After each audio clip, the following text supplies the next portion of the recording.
안녕하세요. 저는 철저하게 절대적으로 하루 종일 도박에 지배되어 있었던 도박 중독자입니다. 제가 이 영상을 남기는 이유는 제 스스로가 도박 중독임을 인지하고 지난 10년간의 쓰레기 같은 삶을 정리하고자 함이며 추후 도박 중독이 생겼을 때 이를 다시 꺼내보고자 함입니다. 2025년 4월 14일 단도박 71일차에는 무엇이든 분석하며 살기에 대해서 말하고자 합니다. 이 분석하면서 사는 거는 실생활에서든 단독 생활에서든 분석적으로 살아가는 것이 좀 필요하다고 생각이 들거든요.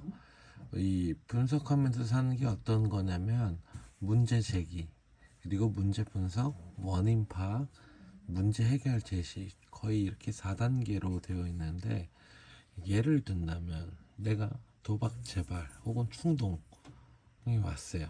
도박 재발이 됐어요. 예를 들어서 그러면 이게 문제 제기입니다. 내가 도박 재발이 됐다. 문제 제기. 그러면 재발이 온 이유를 분석을 해야 되죠. 뭐 예를 들어 월급날에 재발이 되었다면 월급이 들어오는 부분, 그리고 스포츠를 보기 시작한다든지, 그리고 저녁 시간에 공백이 생겼다든지 다양한 문제를 분석을 합니다. 그러면 이 문제 분석을 통해서 왜 재발이 일어났는지 원인 파악을 하는 거죠. 뭐 첫 번째로 월급날 왜 바로 송금을 안 했는지, 그러면 이 월급이 들어오고 나서의 그 틈새를 노린 건지, 그리고 스포츠 중계나 스포츠 뉴스를 갑자기 왜 보기 시작했는지, 내가 보고 싶어서, 단순히 보고 싶어서 그럼 하고 싶다는 건가, 이렇게 계속 원인을 파악을 해야 됩니다. 그리고 루틴대로 살아가는데 왜 저녁 시간에 공백이 생겼지? 아르바이트가 갑자기 취소가 됐구나. 아르바이트가 취소가 됐으면 그 시간에 뭘 해야 되지? 이렇게 원인을 파악을 하는 거예요. 재발이 되었을 때 재발의 원인을. 그리고 월급날 왜 바로 송금 안 했지? 이런 식으로 계속 꼬리에 꼬리를 무는 겁니다. 그리고 이제 마지막으로 문제 해결. 이게 원인이 파악이 끝났으면 내 월급 계좌를 모임 통장으로 바꿔서 월급이 들어오면 부모님도 같이 알 수 있게끔, 돈이 들어오면 부모님한테도 알림이 가게 해놓는다. 그러면 내가 뭘 어떻게 할 수도 없고 그냥 바로 보내야 되니까, 금액도 안 맞아서 안 되고 늦게 보내서도 안 되기 때문에 재발을 뭐 유혹에 흔들릴 시간이 없을 거예요. 그 텀이. 그리고 스포츠 뉴스는 봐도 된다. 단 스코어, 뭐 중계 이런 건 보지 않기. 스포츠 뉴스는 볼 수 있어요. 이거 뭐 그걸로 충동이 오는 건 아니니까. 근데 중계는 보지 말자. 스코어도 그렇고. 그리고 아르바이트가 취소되었을 때 미리 이 아르바이트가 취소된 그 시간의 공백을 대체할 수 있는 활동을 미리 적어두는 겁니다. 집에서 바로 할 수 있는 독서라든지, 아니면 뭐 퍼즐 맞추기라든지, 그런 식으로 미리 활동을 적어두는, 이게 바로 문제 해결 제시입니다. 이렇게 하게 되면 재발을 할 수 있는 그 장치들을 또 막아줄 수 있는 장치들을 또 마련하는 거거든요. 이렇게 했는데도 불구하고 또 만약에 재발이 일어난다.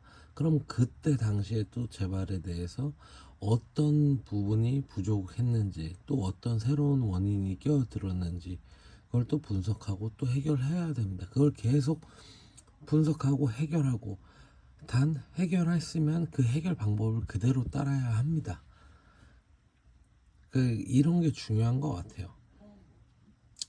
이처럼 그 재발이나 충동 등을 좀 분석을 해서, 저 같은 경우에는 아직까지 뭐 재발이 온다든지 충동이 온다든지 그런 건 없었는데, 저는 이거를 미리 머릿속으로 맨날 그냥 예상을 해요. 내가 재활하면 어떡하지? 충동이 오면 어떡하지? 그때 당시에 제 해결책은 그냥 부모님한테 충동이 오면 얘기한다. 그냥 이 수준에 그쳤었는데, 지금은 어떤 식으로 했냐면은, 내가 충동이 오게 된다면은 시그널이 있을 것이다. 그 시그널이 예상되는 시그널은 스포츠 중계를 본다든지, 아니면 월급 외에 뭐 기타 경비로 해서 돈이 들어온다든지, 그런 것들을 미리미리 분석을 해놔서 전부 다 저는 기타 경비도 모임 통장으로 미리 바꿔뒀고요. 돈이 들어오면 바로 부모님이 알 수 있게.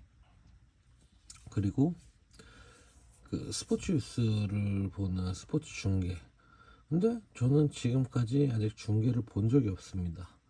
스포츠 중계를 본 적 없고, 뉴스는 많이 봐요. 뉴스는 그냥 매일매일 보는 것 같은데, 그냥 정치, 경제, 사회, 뭐 문화, 스포츠, 연애 다 봅니다. 그래서 뭐 따로 그런 건 없고, 그리고 루틴대로 살아가고 있고, 아르바이트가 취소됐을 때는 부모님과 대화하는 시간을 늘리거나 아니면 일기를 좀 더 길게 쓴다든지, 이제 이런 식으로 지금 미리미리 그 원인 파악해서 문제 해결 방안을 해놨고, 제가 바로 사전에 할 수 있는 것들은 미리 다 해놨어요. 뭐 예를 들어 모임 통장으로 월급을 계좌를 바꾼다든지, 그런 것들은 미리 다 해놨기 때문에 이처럼 사전에 충동이나 재발을 방지할 수 있다고 생각이 들어요. 그러니까 재발하면은 자책만 하지 말고 재발의 원인을 분석하고 그것을 대처할 수 있도록 빠르게 해결책을 고안해야 되는 게 제 생각인 것 같아요. 그래서 나 재발했어. 난 멍청해. 난 병신이야. 난 죽어야 돼. 이걸로 끝내면 안 된다는 거예요.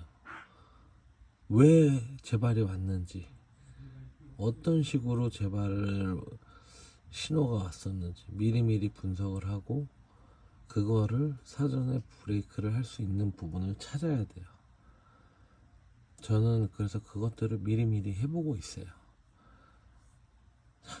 오늘 하루도 단도하시느라 고생 많으셨습니다. 내일 뵙도록 하겠습니다. 감사합니다.